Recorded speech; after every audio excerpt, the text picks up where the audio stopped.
long-term clinics. You're going to see more of that. The bottom line of this, it's easy to use, easy to learn. No experts, no IT experts are needed. We target where it's either too expensive or unavailable, too distant. It's basically plug and go. And we want a per clinic in one part of the world to be able to access instantly, seamlessly, to be able to have that doctor or specialist consult or train or advise from another part of the world. Could be a hospital to a clinic a few miles away? Sure.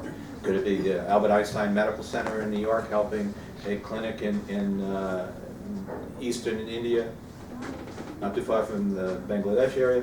Fine. Next slide, please. A lot of things I'm going to skip over because of time.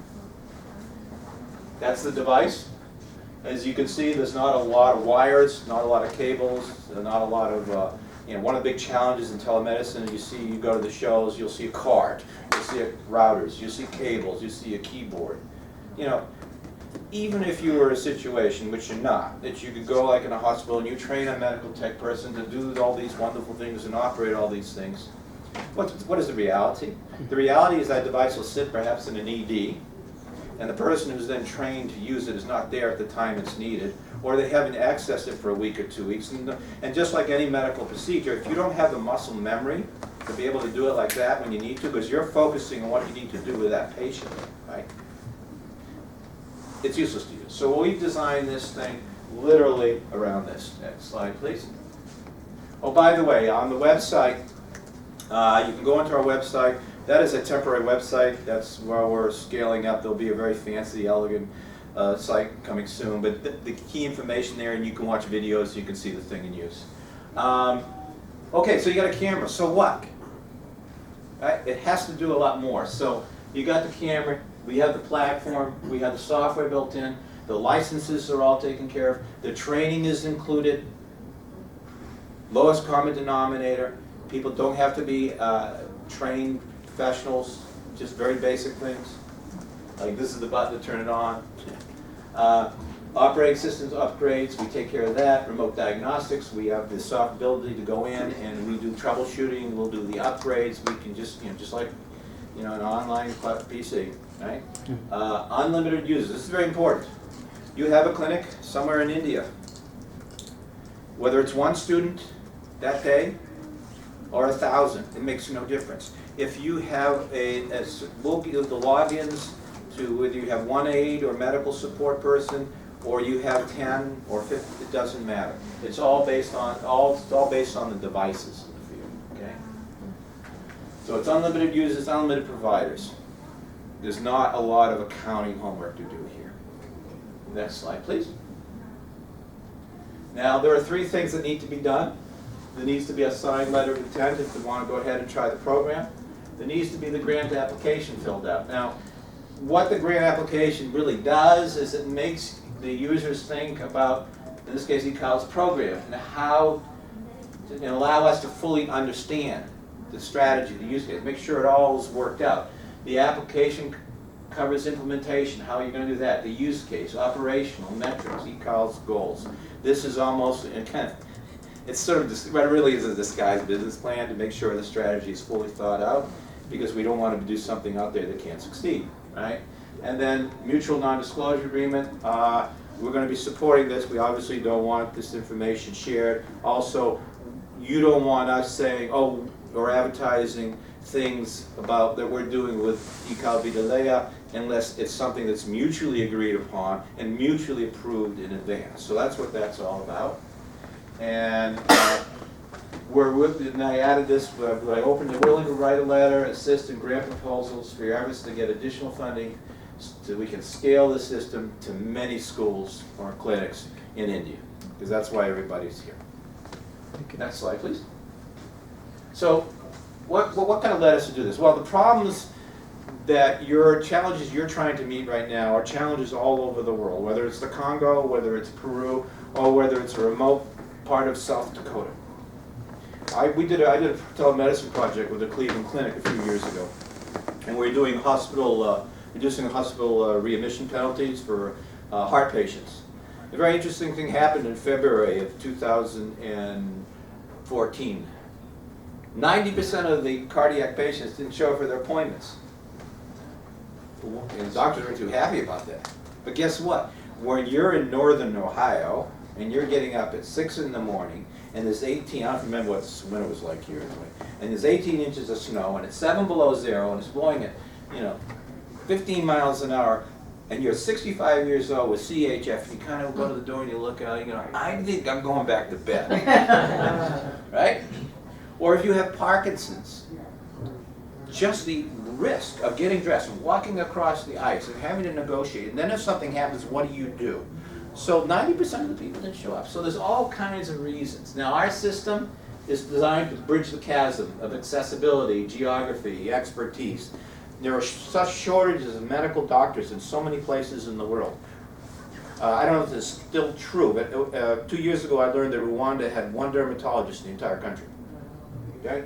So who are you going to consult with about, a mole? Is it basal? Is it benign? Is it something else, right? So 1 button on, minimal, no training. I'll just summarize. This is a pan-tilt zoom, high definition, 18-fold magnification. So that means that you're sitting there in your office, and the patient is over here. You can take that camera, you're going to control it remotely to wherever it is. You have login, you have access, you have control, and you can zoom in and you can look at this right here, and you can get as close as you want. In fact, it's so powerful that doctors in Hawaii at some of the skilled care facilities, they'll be talking to the resident in the bed, and they'll see the shelf behind her. I saw this done. And they zoom into the meds, and they're saying, why don't we just change your dosage, Mrs. Smith? Because he's reading the label on the bottle, right?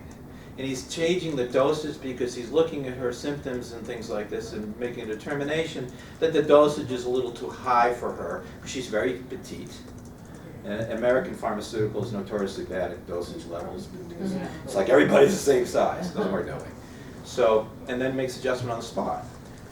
Or another situation with a 13-year-old who's got asthma, and the ENT is talking to his patient, and he's looking at Timmy, and Timmy's 13 years old, and as Timmy's talking, he's noticing that Timmy's talking through his mouth the whole time. And he finally says, Timmy, did you take your meds this morning? Well, no. Why don't you go do your thing, then come back. It's a lot of things that you gain from this stuff. So, secure and transportable. This is all HIPAA compliant. It's coded. And the device is designed so that if you wanted to have one device and take it between different schools, plus you have to think about security. We have a special case that it can be built in and it can be taken from place to place. I've checked the engineering because I knew that would come up about heat and cold. We don't care, Wi-Fi, LTE, 4G, Ethernet. Just run on any network, just plug and play. Drop in Wi-Fi, no wires, no setup or IT configuration. We do everything is pre-engineered. Next slide, please. So I'm not going to cover all this. The bottom line is this is a platform, as much, if not more so, than is the camera. The camera will change and evolve as we go through newer iterations of technology. It's the platform that's the key. So that, the base of it has little USB plug-ins. So in time, you'll want to add things like blood pressure, heart, temperature, blood oximeter, otoscope, ophthalmoscope, laryngoscope, even digital wireless scale, depending on what your use case is and what your interests are. So now you really have the ability to do a complete clinical exam in the field. In Peru, they're just going to start with the camera system, and what they're interested is having a hospital and the medical doctors that are some distance away do the evaluations with the therapist in the clinic and make a decision whether transport is necessary or not, and to advise people with the nursing aide in the clinic as to what the situation, what the best procedures are to follow. I'm just looking at it. I think I'm going to skip over that in the sake of time. We pretty well explained it. Now, we've been doing this for a while. If you go online, you can use try clicking on that, see if that will. I don't think the way we set it up, we can do this, but right, 'cause PDF. Yeah, it's a PDF. Yeah. Okay. Well, you'll see her, and the camera will move around. It, rotates 180 degrees and up and down. So the doctor, from wherever you are, you can control this. She talks about her experience with it, how much she's like using it. These are the metrics over the last few years out of Hawaii. Just added a 10th hospital in Hawaii. Where's the setting? Hawaiian Islands. Hawaii. Yeah, the Hawaiian Islands is about 750 miles of islands. And so because of the distance and the isolation, this is an excellent solution for that. Next slide, please. So you have to decide the use case. I think we kind of know a lot of it already, just but I kind of, these are some of the possibilities: remote access to scarce physicians, this is access to remote scarce specialists, medical education and training. I think one of the keys that your goals is being able to scale, right? There's so many remote villages. There's so many remote poor schools. So the ability to have minimal training, because you can't be everywhere. This allows you to really effectively, cost efficiently help so many people who can then turn around and help and provide care to other people at different levels. A lot of times telemedicine is used for counseling, mental illness counseling, drug abuse counseling, assessment necessity to transport, bring the care to the patient, bring the clinic to the children, help those unable to travel long distances. That's certainly a big factor. Remote follow-up after surgery, follow-up care and advice to patients.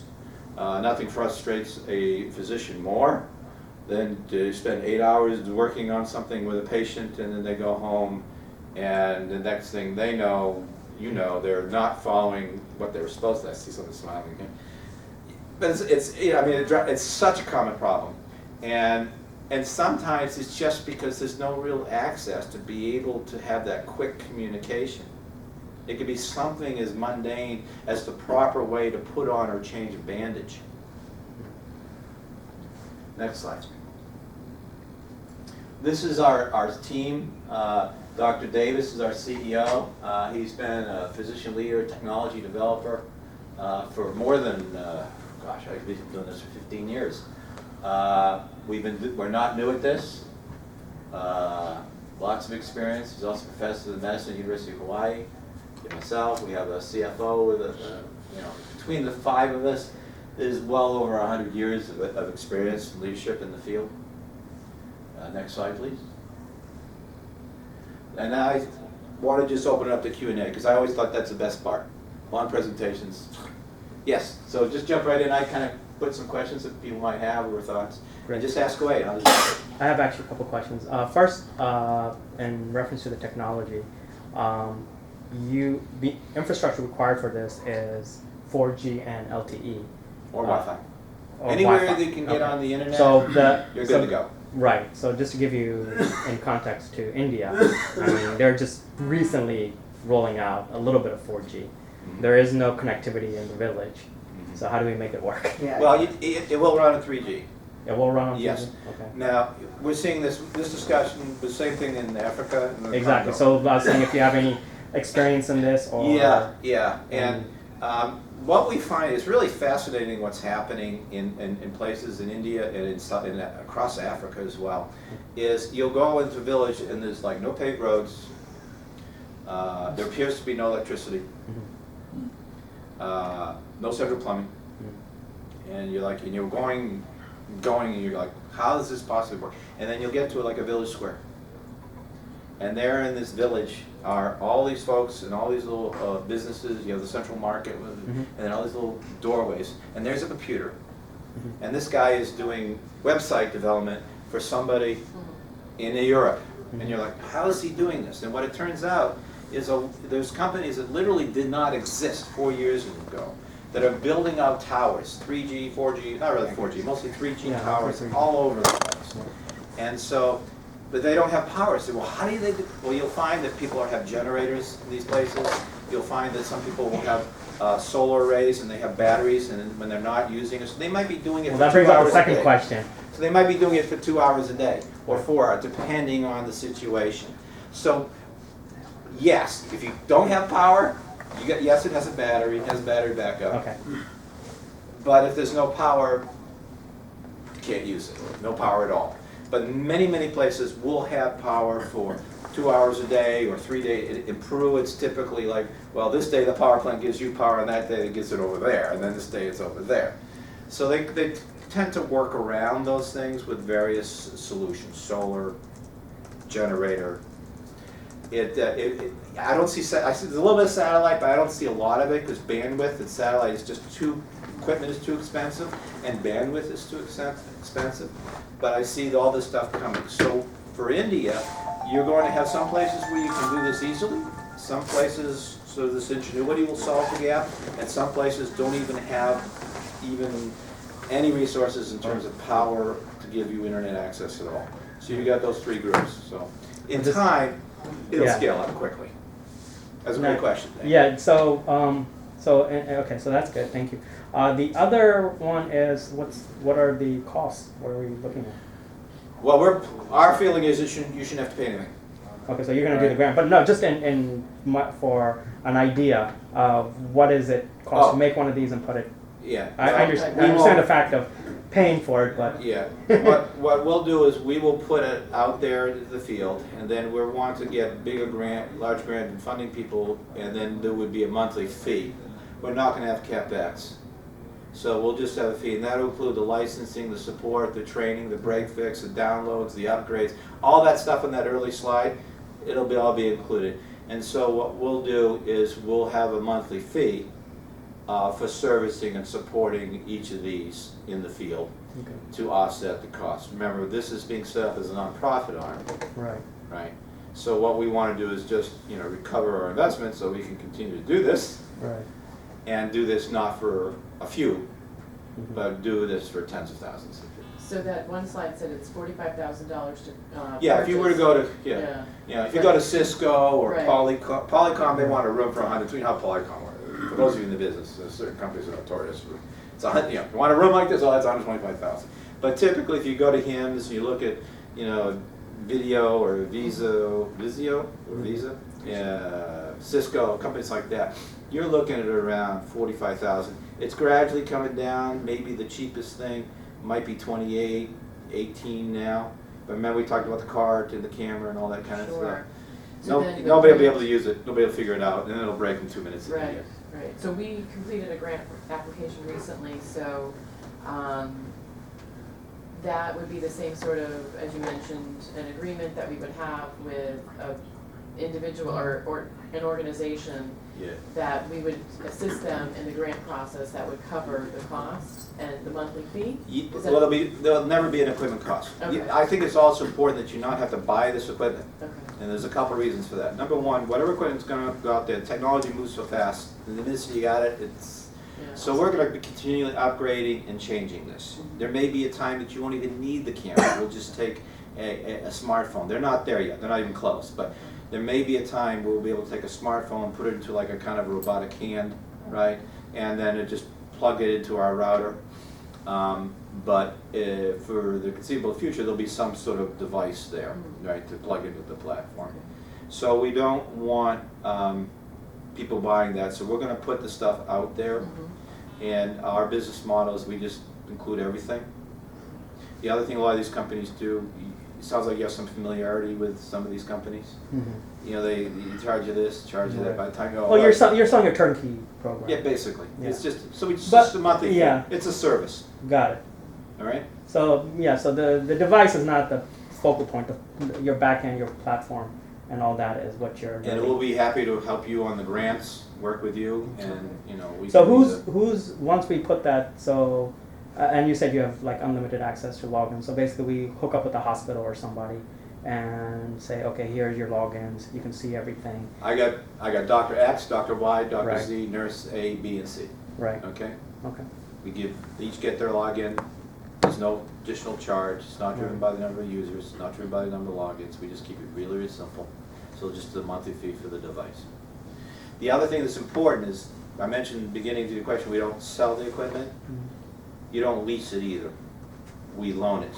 Because we've discovered that in a number of countries, there's horrendous import fees and issues. And when I was talking with you, I think, Shashi, you may have referred to this a bit. that if we do it as a loan, you would sidestep all of that. You don't have to deal with all those issues. Same thing in Peru. If I were to donate this to Peru, they would have to pay a huge tariff, which they can't afford to do. So by loaning it, and then when the new product comes out or whatever, we just bring it back and get a new one, whatever. It's a definite loan. So We'll this put is it out for a year, then every year you do an assessment and renew it for another year. Yes? So when you move to another country and do this, is there any issues as you're looking at the doctor-patient relationship? I mean, have you seen anything that is different when you go from Cleveland Clinic to Peru that we should be aware of as we are using a platform? Maybe not, but I'm just curious. That's a really good, we do not have enough experience Okay. internationally at that point. We're just getting going with the Congo and Peru. I think that not only is it going to be different between culture and country, it will be different from institution to institution, from clinic to hospital. This clinic in the same country may find this hospital extremely easy to work with, and others, you just, there's too much politics. But platform-wise, there is nothing there that is, building in some assumptions about either the contracts or the country or the laws or anything like that. Yeah, well, every country is different, so Right. I don't know. Okay.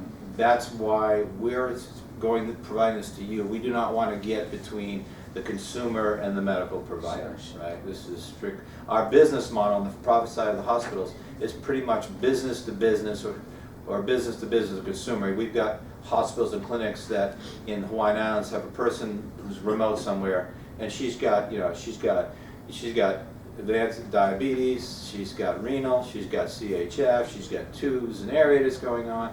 We've got a person who is a quadriplegic who, I watched a video where she communicates by blinking and looking at a chart, right? So everything is different, and that's all worked out how they do that Sure. between the physician and the patient, or the clinic and the patient. That's a good question. Power, I'm not sure whether you use 120 volts there or what And system. 220 is. 220, we have adapters, so that, that's not a big problem to do. Right. You definitely want to make sure there's a surge suppressor, right? And what's the wattage of I it? mean, it has its own bot built in, but. What's the battery? Hmm? Battery life is? How long? I'm not sure. Is it a battery? There is a It has a battery battery. in it, but it does, I could check on that. I don't know the answer to What's the that. wattage of it? I think it's going to be, it's pretty good because, it sleeps most of the time, right? It's only being used when somebody's using it. What is it? It's not Wattage. generally used for active monitoring, although, when people are going to plug in things to do something, it's while they're doing the exam. If you're going to be examining people for 8 hours, you have kids in school, you got 650 kids, you're going to start at 7 in the morning, you're going to finish at 6 at night, right? Then there's going to be, needs to be additional power for sure. I'm not sure what the battery life is. I'll make a note of that and ask. We're thinking about some local maintenance plans or people who would feel in case something happens. So it's a good question. Great question. Technology, it's sort of like PCs today, right? We go in there and we can remotely do diagnostics from an IT perspective, not a clinical perspective, on the device. And we can figure out, and we can do repairs remotely on the device. There's not a lot of moving parts to this. Other than the rotational element that does this, it's pretty well all solid state. So we don't get a mechanical, and generally, we haven't seen many, very, very few mechanical problems. Yes, and then most stuff we'll just upgrade the software and do the repairs. Yeah. Two things. Say, we sent this to some country, it's abroad, and something happens to it. They dropped it, the camera came loose or something like that. What's the procedure there? And then the second extreme condition is, what if it is lost? Or stolen. Yeah, stolen. Yeah. We will supply this camera on loan. If the camera is lost, broken, stolen, then we would provide another one, but there would be a fee. This came up in Peru because there's a big problem with that there. We told them it'd be about $2,500 to replace it. It's far below our cost. We felt there had to be some sort of fee just to make sure people are real reluctant to lose another one, you know. So that's what we've decided to do. Now, see, Also, because it's small, it can be moved. It can be put and locked up. right. It's not, that's one of the advantages. And it also could be put into these, we have these special sort of military type cases, you've seen these things. And they can be transported from place to place. So the second thing is when it is lost, right, so it's almost like you're selling it, because the people have to pay the price, so with the other things taken to picture. Well, we really, you know, it's a lot more than that. We just want to discourage it, so we have to put something on it. If it's lost, it won't be really useful to anybody, because the first time they try to access it, it just gets wiped. Okay. It's like your cell phone with a savings. So I got this camera, what am I gonna do with it? It's wiped. Can't even control it. All right. And basically the data, right, that you're collecting, if you're doing a video and you're collecting the data and you're doing your vitals and other things with the patient, right, it's at that point, it's sending the stuff to a hospital that probably has some sort of EHR and data center, right? At that point, it's just acting as dumb transport. It may be encoded, but it's just, you know, it's just a dumb transport, so there's nothing really residing into the device. Now, there may be institutions say, well, we want to have this, that's up to them, basically. That was gonna be. We are agnostic about the add-on devices. You tell us what you want, we'll recommend things, and then we will take care of the checking, the testing, the programming, getting the device ready to plug and play, and then it ships out, or we'll ship that device out. We'll make sure it's a proper device, it's a certification, it's not something, bubblegum pop online today that is not medically, clinically acceptable. You would pay for those types of equipment depending what it is that you want.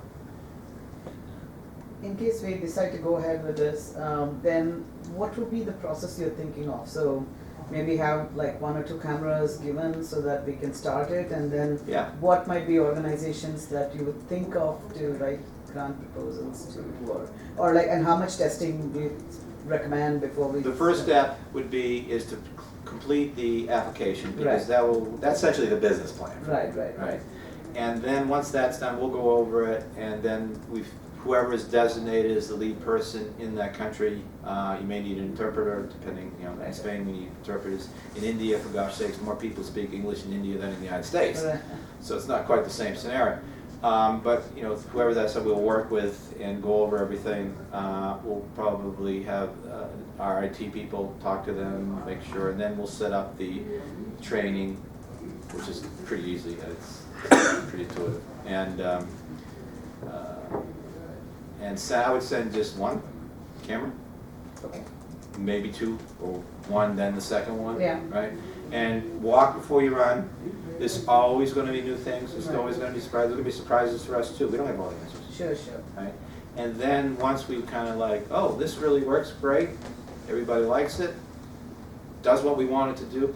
What's real important to us is we need metrics, right? Right. We want to see this working. We want to see how many people are seeing it. We want to see the benefits. What is the clinical result? What was the situation with the children in the village before? Right. What was the situation after? Was this a great tool to get everybody taking folic acid and understanding the importance of taking, right, that? Is this a great way to train people for testing for anemia and things like that?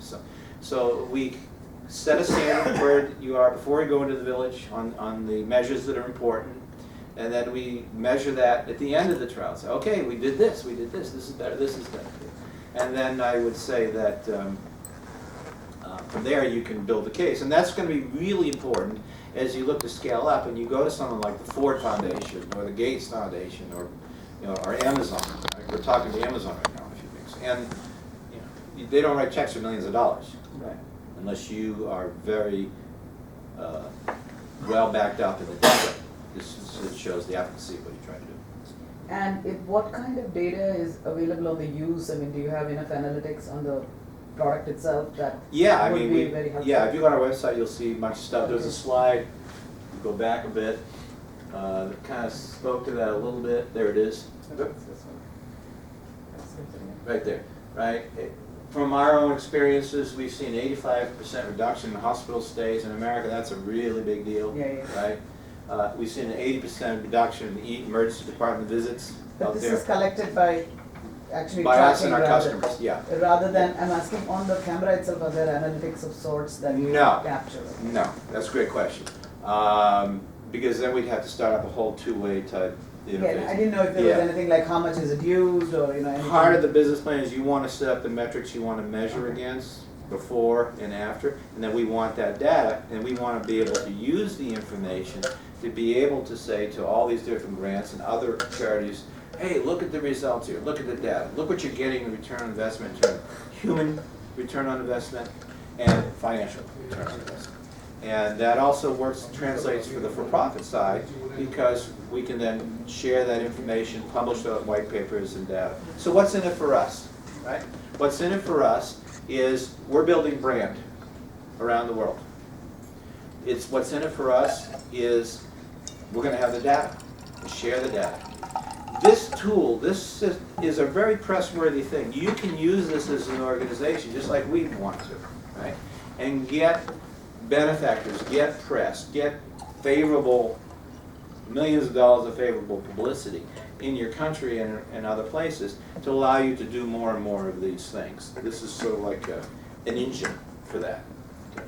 And then ultimately, I find that a lot of times the best people in the world to deal with in a country are the people like you in this room that are dedicated to spending their own time, and a lot of times some of their own resources, to help in their countries. And through the relationships that we built here, I would look to your organization and say, well, who would you introduce us with? We want someone to act as our agent in India, as our distributors, right? And to go for the profit side, to the clinics and the hospitals. This is an awful lot. It's a huge industry right over here, right?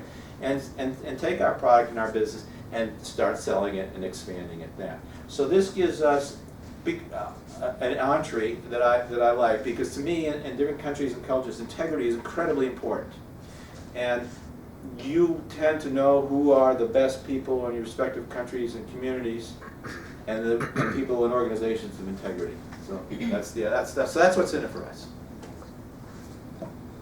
Jim, You didn't ask me that question, but I volunteered because everybody thinks it. what is the monthly fee? Well, for you guys, it's zero, but we can't scale until we get some grants, right? Once we have the grants, then we would charge a monthly fee. It would be about $400 to $500 a month Per device? per device, not per user, not per examination, not per pay, none of that, right? And remember, go back to that slide at the top. Very, very simple. There. Back one, please. One more. Next one.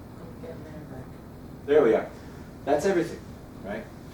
So what's really disruptive about us is that model is just so much below what everybody else. Just, they're a company, you're an expert in this area. And you know just the user fees, a lot of these companies and the software upgrades is equal to that. So what we want to do is we just want to help as many people as we can. Okay. Is doctors spread all over the world, or it's they're located only in US? And they're operating. Well, anybody can access the internet around the world, can do it. So if you had, one of the things I think that would be very valuable to your organization, I was want to say, I'm afraid I'll mispronounce it, I'm going to give it a shot. Ekal2017-01. Perfect. Ekal Ekal Yeah. Vidyalaya. Vidyalaya. Vidyalaya. You know what? I'll probably spend 20 years and I'll never have the throat muscles right to say it right. No, it's perfect. But at any rate, so one of the things is, like, here we are in America. Here are the people from the Indian American community volunteering their times. 30% in some parts of the United States of the doctors are Indian American. I worked for the CEO of an EHR company. He was from India, right? We had 10,000 providers in 40 states. We had built an exchange engine for linking everybody in between 2,500 payers, clearinghouses, all this sort of things. Well, if we could access some of that 30% talent to get them just to donate, you know, here at Albert Einstein or Cleveland Clinic or the Mayo Clinic or New York Press, a couple hours a month, we could bring in some of the best medical talent in the world to help and volunteer as a consultative basis these remote facilities. Because once you're in the internet, there is no, that slide of the chasm, right? It's gone. It's all gone. Whether it's a patient not able to make the 300-mile journey on dirt roads from someplace in northern India to a hospital in Ahmedabad, right? I said that wrong, I know, but. So that, thank you, that's a good question. So the physician can be anywhere. Yes. For example, if the camera is located in a village in Jharkhand or state of Assam or somewhere, and there are multiple physicians who are being contacted at any given time. So how does, how is the record kept that doctor sitting in Delhi or Gujarat or Maryland has the access to X number of patients, and then how is this collation done so that ultimately a table or a chart can be generated which would say that somebody examined for dermatology problem or eye problem or whatever else. You would probably want, as I don't think you want to go there as an organization, you would probably want to partner with someone like Hopkins perhaps, if you wanted to set up an EHR system that would then take this data, this information, and feed it into their EHR. You can link into the API interface, okay, HL7 language. This is basically a dumb transport. Right. We don't want, for a whole host of reasons, we could never do it for the otherwise, for what we're trying to do. Because a lot of places, they don't want that. So that they don't want the whole American EHR, you know, Cadillac, right? Right.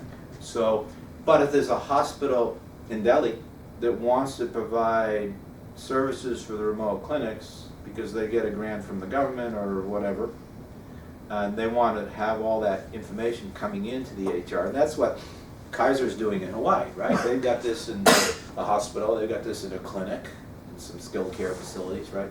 And that information is being recorded, the stuff's being stored here, so it's going into their EHR. That's really up to the hospital, the clinic, or the physician. So it's mainly a diagnostic tool, Yeah. it's not a tracking. And I don't think as an organization you want to go there either, because it really is going to change your Yeah. mission. Right. Right.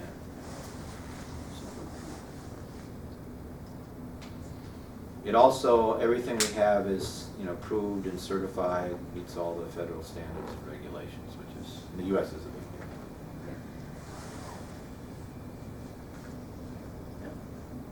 So the examination is being recorded, a log is being kept No. somewhere? Not, we aren't, but if someone wanted to, they could. Otherwise, how would you write a grant? How would you justify its success or the failure? We would, in the field, your organization would want to take notes of the visit, whatever they do now. We would just say, okay, you know, this situation, I would think it's going to be paper driven, at least for the time being. And they're just going to write down the number of visits that day and the diagnoses that day, and what they did and the result, and then you just, someone's going to take that data and enter it and tabulate it and compare it before and after. Before the computers, we did all this stuff by hand, and in many parts of the world, that's still fine and good enough. And, So you're not giving for those them people who to want to change that. automate the Yeah, process, there's no fine. difference. Right, Yeah. it stays whatever it is. Whatever they do, they doesn't do. change it, right? Yeah, This is just the tool. I'm not here, although I came out of the HR, I'm not here to evangelize the HR. In fact, I can argue a lot of things about it and how it impacts clinical workflow, which is not too great. So, Good. anything else? Great. we good for questions? Yeah? Thank you very much. And those of you remotely, thank you for dialing in. Please do not be shy about sending your questions in, because what will make this successful or not successful is what you do in the field and how you make sure that this is used to leverage your ability to deliver care, services, and to show the results that you want. So basically, we will be one group of people, if we take it, to test your camera and say how useful it is. Yeah, well, yes, test it for you. Our camera is tested, but yes, test it for your organization and see how useful it is and see if it delivers for you what your plan is in the, the grant application, what your goals is. Does it help you towards your And this mission? time could be 1 year? 1 year of testing time? We're gonna do, well, I think minimally we gotta do it for a year, and then at the end of the year, we do an evaluation, and, you decide whether you want to continue it or not, that sort of thing. And then? We're not interested in replacing it with a for-profit model or anything like that. If not, then it comes back to you. The camera physically Yes, is if you returned to decide to discontinue, then it would be turned to us. Even if it's damaged and dropped in a fire, we may, we'll decide what to do. Because it's on loan, Right. that's why we do it that way. Once we take the service, is there a contractual obligation for a certain period? Well, we'll do a year, Okay. and then, at the end of the year, oh, yeah, this is great, let's do it for more, let's go for the grants, and we want to continue, and just keep going. The faster we grow on the commercial side and the more successful we are with getting big grants and, benefacting organizations, then, the more we'll go. At Is the end of the there- day, we're a small company, we're limited to what we can do, just like you are. Is there anything available now for us to see what Congo did? Like, is there a record? We just signed them like last month. Oh, I see. Well, can I pull up the NDA and the grant proposal? Yeah, I've sent everything along. We Okay, have, so we have, yeah, the NDA's been sent. Okay, The letter of intent has been sent, and the grant application. The most important thing is the letter of intent at this point, because we are talking to other people. And if you're interested, you should move quickly, because once we get to a certain number of organizations, we're gonna have to stop. Because there's just, limit to how many places you can do. So, first come, first served, basically. So, That's it. okay, well, thank you. Thank you all very much. That was your timeline. What time is it now? It is 9:49? 9:49? Yeah. It is what it is. Yeah, sorry. I warned them that I was probably going to be late.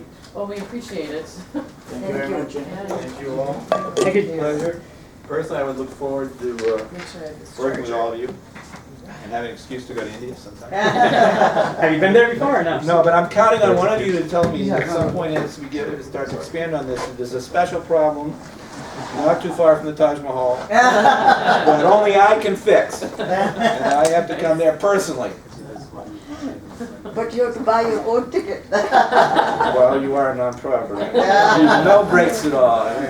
Rest will be taken You know, care of. I have a family back. My wife works with the Alzheimer's Association. Vice President of the Alzheimer's Association in Washington. So, for 35 years, I've been listening to the challenges and the vagaries of non-profit organizations. I know the challenges you have to deal with. It's very competitive too. Yeah. Similar to You know, there's notprofits that are like really dedicated to the mission, and then there are nonprofits that are sort of dedicated to the staff. Although it's pretty easy to figure out which one is actually. So, I'll be Jim, out Yes. of touch for the next 2 people weeks. I'll be sitting in in New China. Delhi, somehow we just couldn't get to them today. Is there, No, we sent them. And No, some but- of them connected in and out. they did? I don't know right now. who's Everybody was sent and everybody's been informed. So don't. But when he was And if on, anybody there was we- a couple we of people recorded it. joined. And we have recorded. And we recorded, we'll send it. And we recorded. So my. That's good, and there's always people dropping in and out like that. I saw Even that. as they watch it, they might drop out for a minute and they come Right. back in. But my point is that I would like to encourage them to call you personally if they want, ask any questions, and satisfy themselves, because it is they who have to really use it ultimately. That's a good point, yes. So us Ask them to email me first, Yeah. so we set a time, because I don't want all these calls at 2 and 3 and 4 in the morning. No, they won't do that. So, yeah, have them email me, and Yes. we can set up times to chat. Okay. I have like 5 different versions, Skype and Blue Jeans. I have like Actually, 4 different ones. in reference to the grants, have you gotten any yet? So at this point, we just started this, Okay. so we're using our own money right now. Okay. So we're Got it. really eager, like you, to get the grants, Got it. because you can only go so So much. so you haven't had any? Yeah, this is something we just decided to do. Okay, excellent. We decided to go in this direction late this year. We also think in today's investment world, they look for this. Right. And when you go to San Francisco and you meet the people that are behind things like, Lyft and little And- things like Google Right. they And, look and for stuff like the this. grants are a beast in themselves, though. Yes, they are. Yes, they are. But it's doable. Okay. Plus, the type of thing that we're talking about is in the warm spot for a lot of organizations. Right. Helping the poor, Right. helping millions, scalable, Well, health. big return investment, using new technology to do things that, change the paradigm for millions of people. Good. All right. That was my cue. Thank you. Thank you, Jim. Thank you. Thank you. Avinash did kind of, Jim, coffee is still there if you want to grab on your way. I wore enough before. Avinash, send something. Thank Did Dr. did Ms. Mata? yeah, Avinash made it Say what? through briefly. Avinash Mata looks like he made it in. But he's not on now. No. Well, okay. That's good. It's getting late. Okay. But I saw a lot of people in and out, so some might have joined. So, It is, Ranjini next? Yeah. Go ahead, yeah. All right. Viral, Most exciting part. Yeah, actually, we want to make sure everybody's Say that here. again? should we remind people about the food? No, let's finish and then we'll. No, I mean the morning stuff we got. When did you come? Good. Long time. How you been? Pretty good. How are you? Good. Let's get everybody. Yeah, okay, is that okay? So long as it looks like an informal group, so. Great, and so, If you want to be the camera, you have to be close. oh, here? Yeah, just so your crew is like right after that Telephone. phone finishes, This then is- out. You're out. this is So it? stand back. Yeah, this Did I, okay, I'm on. Yeah, that's a fair. That's fine. So before I start, I just quickly like to know, it looks like everybody knows about Ekal here, anybody doesn't? Okay. In which case, I think I'll structure the presentation more to be what's happening in India, and I came back with a recent trip from India, so I can tell you about the projects. Okay, that sounds great. My name is Ranjini Saigal, and I am the Executive Director for Ekal Vidyalaya Foundation of USA. Some of you are volunteers or new volunteers here. Just to let you know, Ekal is actually a movement, it's called Abhiyan, under which we have 2 arms. One is the operational and one is the fundraising. There is Ekal USA is a fundraising arm. We have about 62 chapters in the United States, and we raised last year approximately $7 million. So this is about a third of the budget that gets raised for India in general. Under Ekal itself, there are 3 pillars, operational pillars. One is the Vidyalaya, which is the schools. At its basic, we run single teacher schools, as you all know. But what has happened now is that we are in 54,000 villages. We have created a wonderful operating system, I would say. And now we are adding more apps on top that could be health. That you saw some of the, I think, the work that we saw right now could be added on to our health initiative. And we also have what we call Gramothan, which is village development. And I'll talk some about that as well as I go along. About myself, I come from Boston. I have lived there for many years. I used to work at MIT. I was a donor for Ekal, and 3 years ago I quit my job. My profession, by the way, my training is in education technology. That's what I did, creating software platforms at MIT for online learning. And I quit my job and joined Ekal as its full-time executive director 3 years ago. So kind of happened when my kids got off my payroll. So that's about me. So it's been a really wonderful experience for me. So, and if you have other questions about my background or anything else, happy to talk about that later. So I'll just go through this presentation and feel free to ask me questions, but I'm going to kind of not dwell on Ekal itself because it sounds like people here know about it. So it's nothing. Ekal means one, if people are asking you that. One teacher, one school, one village. Single teacher schools in the villages is what we do. Next slide, please. I guess this is again some things that you know already. So, but it was interesting to see that 73%, when I took over Ekal, I didn't realize that 73% of India is rural and 27% is urban. And the problem of India today is that we are trying to put 73% into 27%, which doesn't quite work, and slums and all of those problems happen. And finally, I understand what Mahatma Gandhi was trying to do, really bring a good business model for India's development, which is once you develop the villages, then the golden age for India can come. So that's a big issue here.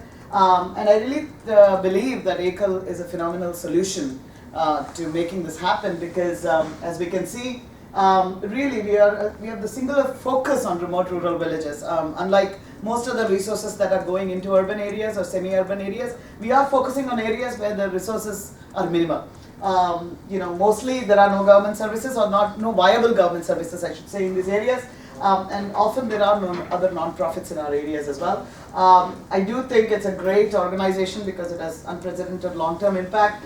We are in 54,000 villages now, and it's our hope to get to 100,000 villages by 2025. Like Jim was saying, the idea of scale is what we are all about, and I think really accomplished it quite well. And most importantly, very highly committed human capital. Again, I think Jim saw that. Volunteers here in this country, volunteers in India, most importantly volunteers at the village level.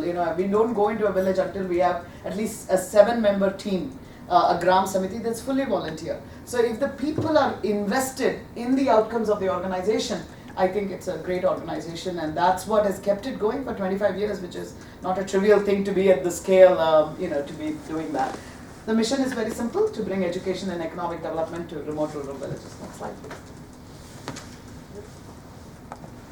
Okay. Again, as I said, I think you're all very aware of this. It's a scaled and sustainable model, and that's why I think it's a good organization to work with. We are the largest rural nonprofit, and it's very important to note that we have a live and permanent presence in 54,000 remote rural villages. So, for example, when we have a new idea like what Jim is talking about, we at least have the ability, to implement it not just in one, but in 54,000 villages, and it's a pan-Indian movement. So we can really go around all the parts to do that. Of course, it's not trivial to do that, but at least we have the first step. We have the leg in that we are able to do that and consider such things. Because otherwise, people come in with one idea that can go into one village or one area, and that's great. But sustainability and scalability is something that we offer more than any other organization. As you all know, we have single teacher schools that we run. That's where we started. I know Alicia has met Rama Popliji, who is along with her husband, Dr. Rakesh Popli, was the founder of this movement, and I think you stayed with her as well. And it's always interesting hearing her stories of how they lived in these rural villages where there was no grocery stores. So she knows all the berries in the forest that they used to use right in the beginning. You know about that. So that's where we started. Dr. Popli said, let's start with just providing education. So we provided, what they call Panchamukhi Shiksha, which is reading, writing, arithmetic, literacy, but health and hygiene. Then there is economic development. That is just, they used to give them knowledge about opportunities. Then there is awareness about government services. And then, value education. For some of you, I didn't know this till I was working with Ekal, that drinking is a very big problem in the villages and can cause a real, burden for, not only the men, but the women as well, because, a lot of nonsense happens because of the drinking. So value education is a very important thing that we work with as well. So this is what this infrastructure is that we have, and that we are really looking to do other things. So about 5 years ago, 5 to 7 years ago, they realized that yes, we've done good with just providing awareness. Now let's start actually providing the resources for certain things. And so there were 2 areas that was taken on. One is skill training, economic development, that is actually provide the skill training and kind of connect them to jobs and things like that, so that actually there is an effort to bring about a change. And the second one was health and hygiene, which they are running health camps in the villages. They are doing multiple things.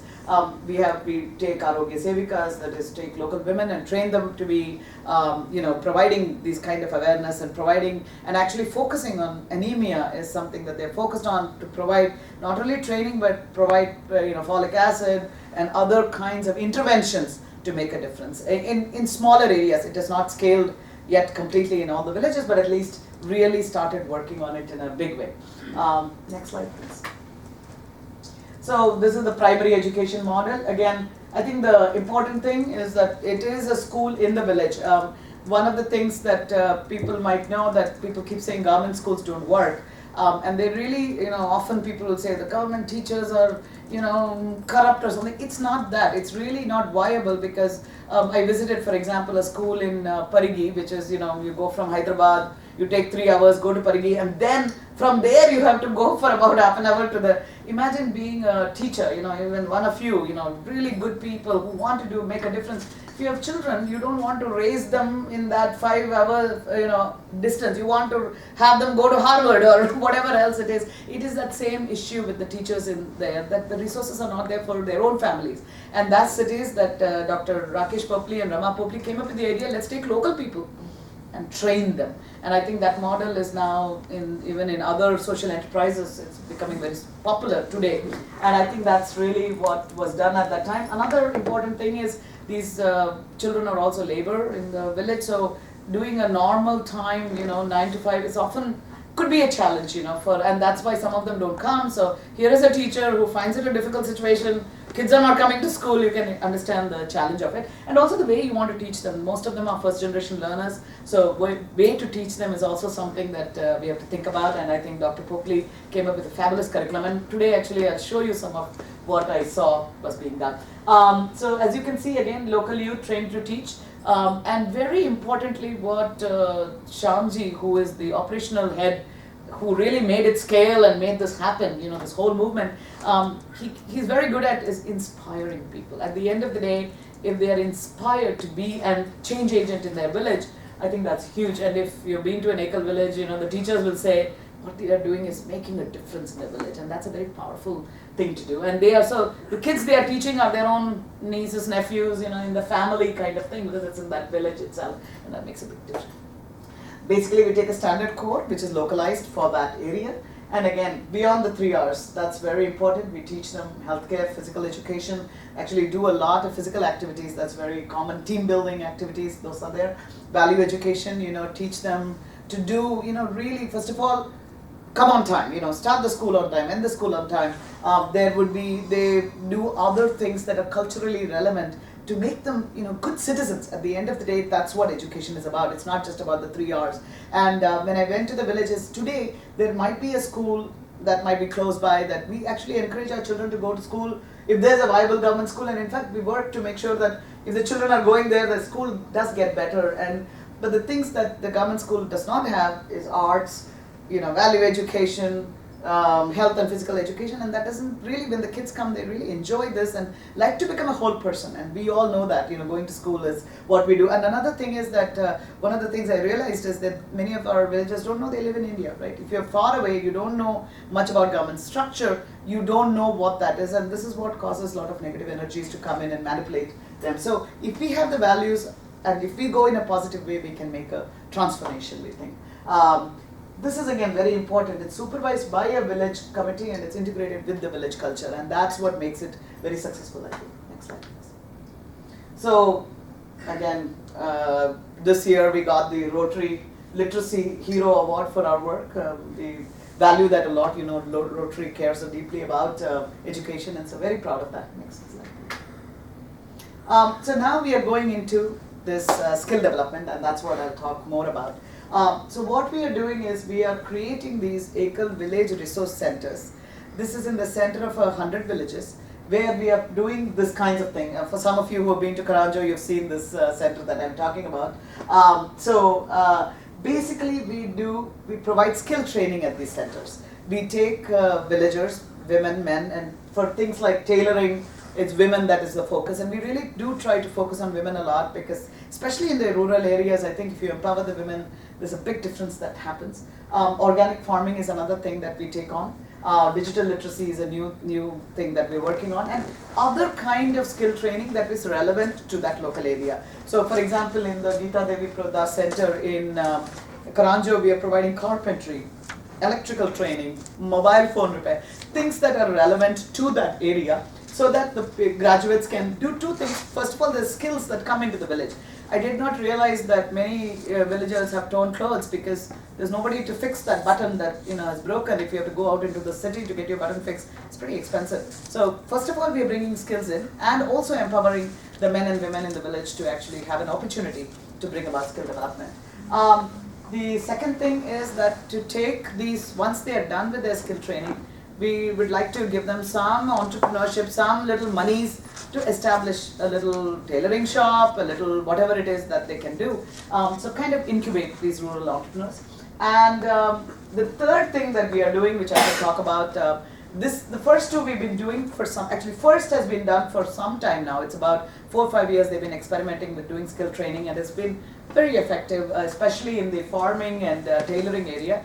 More recently, digital literacy is also becoming very popular. About 3 years ago, I know that Aaron and Sunil were in Karanjo and kind of started this, this idea to bring more internet into the village and all of that, and it's been very, very impactful that day. But it's a more recent thing, digital literacy.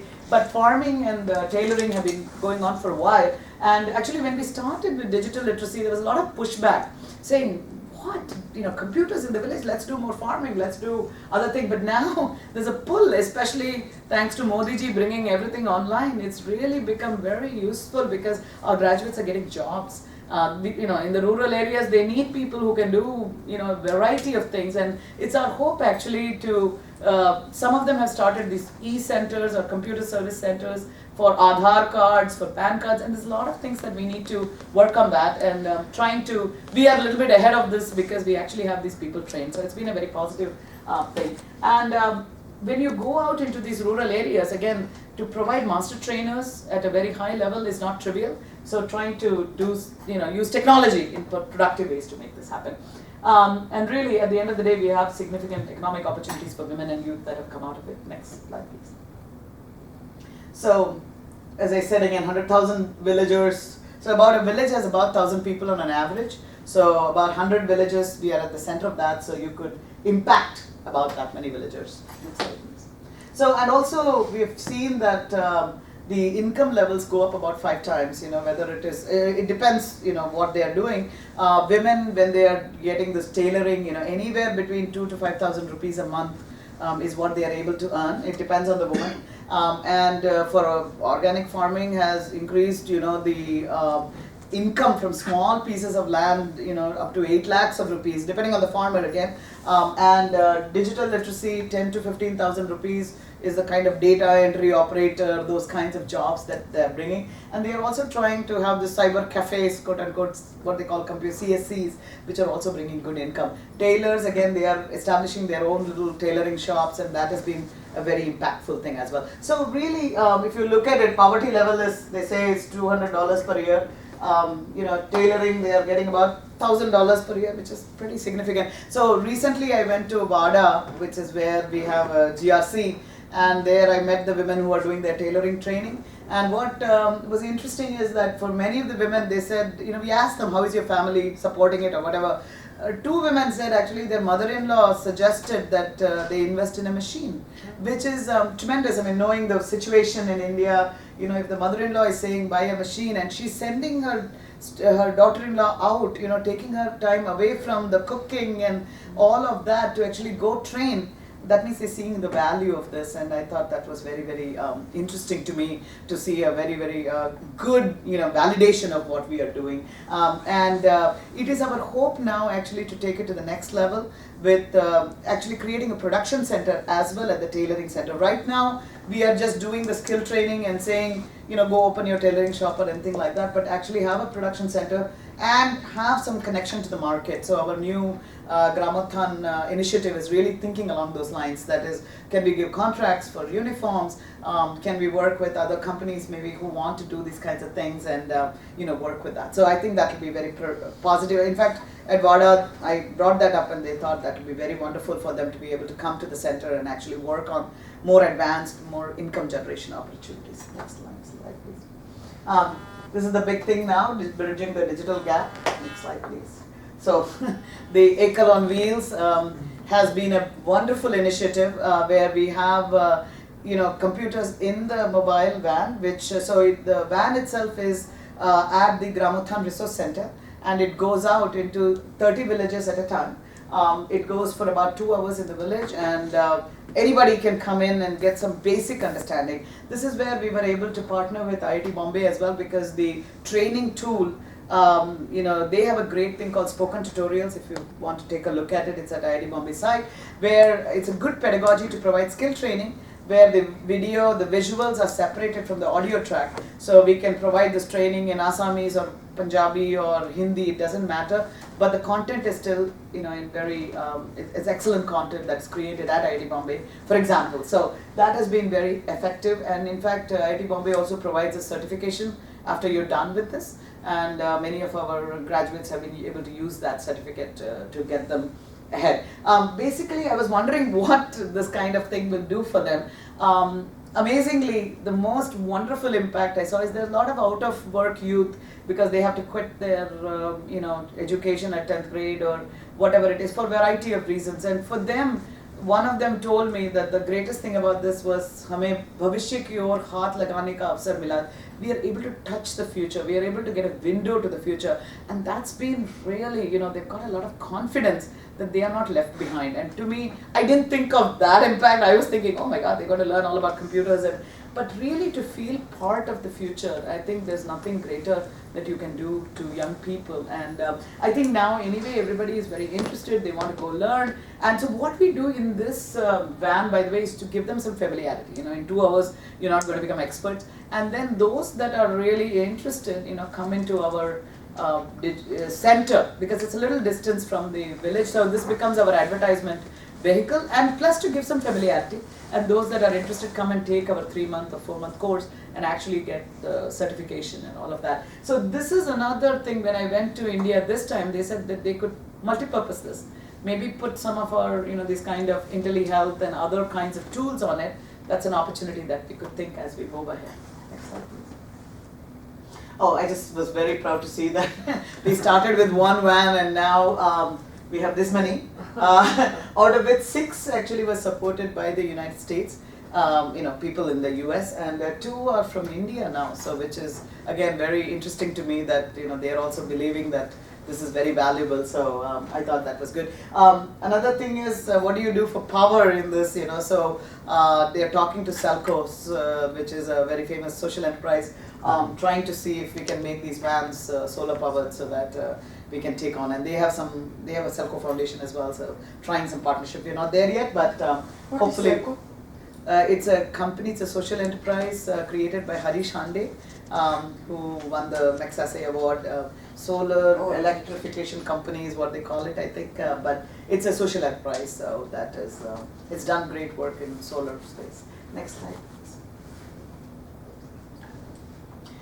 We won the Trailblazer Award for this because really nobody is doing this kind of work in our rural areas, as you know. So it was wonderful to get this thing from HP, and India Today was trying to find people who are actually doing this kind of work in the remote areas, and we were one of them. So very pleased to see that.